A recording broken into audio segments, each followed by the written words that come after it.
ಸ್ನೇಹಿತರೆ, engineering seat ತಡೆ ಹಗರಣದಲ್ಲಿ ಭಾಗಿಯಾದ ಆರೋಪದ ಮೇಲೆ ಕರ್ನಾಟಕ ಪರೀಕ್ಷಾ ಪ್ರಾಧಿಕಾರದ ಸಿಬ್ಬಂದಿ ಸೇರಿದಂತೆ 10 ಮಂದಿಯನ್ನು ಬಂಧಿಸಲಾಗಿದೆ ಎಂದು ಪೊಲೀಸರು ಮಂಗಳವಾರ ತಿಳಿಸಿದ್ದಾರೆ. ಪೊಲೀಸರ ಪ್ರಕಾರ ನವೆಂಬರ್ 13ರಂದು ಕೆಇಎ ಅಧಿಕಾರಿಗಳು ಮಲ್ಲೇಶ್ವರಂ ಪೊಲೀಸ್ ಠಾಣೆಯಲ್ಲಿ ದೂರು ದಾಖಲಿಸಿದಾಗ 2024-25ರ ಪದವಿ ಪೂರ್ವ ಇಂಜಿನಿಯರಿಂಗ್ ಪ್ರವೇಶದ ಸಂದರ್ಭದಲ್ಲಿ ಶಂಕಿತ ಸೀಟು ನಿರ್ಬಂಧಿಸುವ ಯೋಜನೆಯನ್ನು ವರದಿ ಮಾಡಿದಾಗ ವಿಷಯ ಬೆಳಕಿಗೆ ಬಂದಿದೆ. ತನಿಖೆ ವೇಳೆ ದೂರಿನ ಆಧಾರದ ಮೇಲೆ 3 ಖಾಸಗಿ ಇಂಜಿನಿಯರಿಂಗ್ ಕಾಲೇಜು ವ್ಯವಸ್ಥಾಪಕರನ್ನು ವಿಚಾರಣೆಗೊಳಪಡಿಸಲಾಗಿದ್ದು, ಸಾಕ್ಷ್ಯಾಧಾರಗಳನ್ನು ಸಂಗ್ರಹಿಸಲಾಗಿದೆ ಎಂದು ಹಿರಿಯ ಪೊಲೀಸ್ ಅಧಿಕಾರಿಯೊಬ್ಬರು ತಿಳಿಸಿದ್ದಾರೆ. ನಾವು ಕೆಇಎ ಸಿಬ್ಬಂದಿ ಸೇರಿದಂತೆ 10 ಜನರನ್ನು ಬಂಧಿಸಿದ್ದೇವೆ. ಇತರರಲ್ಲಿ ಮಧ್ಯವರ್ತಿಗಳು ಮತ್ತು ಕೆಲವು ಇಂಜಿನಿಯರಿಂಗ್ ಕಾಲೇಜುಗಳ ಸಿಬ್ಬಂದಿ ಸೇರಿದ್ದಾರೆ ಎಂದು ಅಧಿಕಾರಿ ಹೇಳಿದರು. ಕೆಲವು ಸಮಯದ ನಂತರ ಬಂಧಿಸಲಾಯಿತು. ಸೋಮವಾರ 3 ಶಂಕಿತರನ್ನು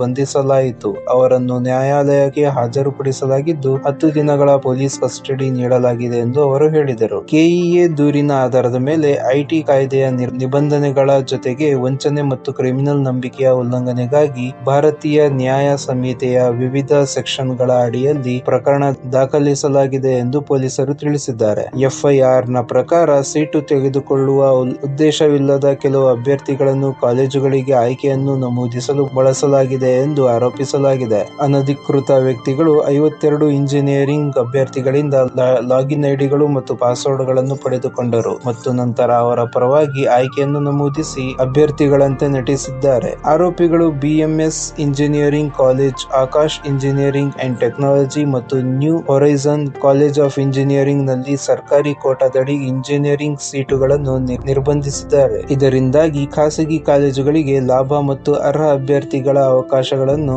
ವಂಚಿಸಿದ್ದಾರೆ ಎಂದು ಪೊಲೀಸರು ಹೇಳಿಕೆಯಲ್ಲಿ ತಿಳಿಸಿದ್ದಾರೆ. ಆರೋಪಿಗಳು ಗೋವಾ, ಬೆಂಗಳೂರು, ಶಿವಮೊಗ್ಗ, ದಾವಣಗೆರೆ ಮತ್ತು ಚಿಕ್ಕಮಗಳೂರು, ಕಡೂರಿನ ಖಾಸಗಿ ಕಾಲೇಜುಗಳಿಗೆ ಲಾಭ ಮಾಡಿಕೊಡಲು ವಿವಿಧ ಸ್ಥಳಗಳಿಂದ ಲಾಗಿನ್ ಮಾಡಲು ಮೊಬೈಲ್ ಫೋನ್ ಮತ್ತು ಲ್ಯಾಪ್ಟಾಪ್ಗಳನ್ನು ಬಳಸುತ್ತಿದ್ದರು ಎಂದು ತನಿಖೆಯಿಂದ ತಿಳಿದು ಬಂದಿದೆ ಎಂದು ಹೇಳಿಕೆಯಲ್ಲಿ ತಿಳಿಸಲಾಗಿದೆ. ಈ ವಿಧಾನವನ್ನು ಬಳಸಿಕೊಂಡು ಆರೋಪಿಗಳು ಸರ್ಕಾರಿ ಕೋಟಾದ ಸೀಟುಗಳನ್ನು ನಿರ್ಬಂಧಿಸಿದ್ದಾರೆ. ಅರ್ಹ ಅಭ್ಯರ್ಥಿಗಳು ಮತ್ತು ಕೆಇಎ ಇಬ್ಬರನ್ನೂ ವಂಚಿಸಿದ್ದಾರೆ ಎಂದು ಹೇಳಿಕೆಯಲ್ಲಿ ಸೇರಿಸಲಾಗಿದೆ. ಆರೋಪಿಗಳು 13 ಮೊಬೈಲ್ ಫೋನ್ಗಳು, ಹಲವಾರು ದಾಖಲೆಗಳು ಮತ್ತು ಅಪರಾಧಕ್ಕೆ ಬಳಸಿದ 3 ಲ್ಯಾಪ್ಟಾಪ್ಗಳನ್ನು ಸುಟ್ಟು ಹಾಕಿ ಸಾಕ್ಷ್ಯಗಳನ್ನು ನಾಶಪಡಿಸಿದ್ದಾರೆ ಎಂದು ಪೊಲೀಸರು ತಿಳಿಸಿದ್ದಾರೆ. ಹೆಚ್ಚಿನ ತನಿಖೆಗಾಗಿ ಅವಶೇಷಗಳನ್ನು ವಶಪಡಿಸಿಕೊಳ್ಳಲಾಗಿದೆ.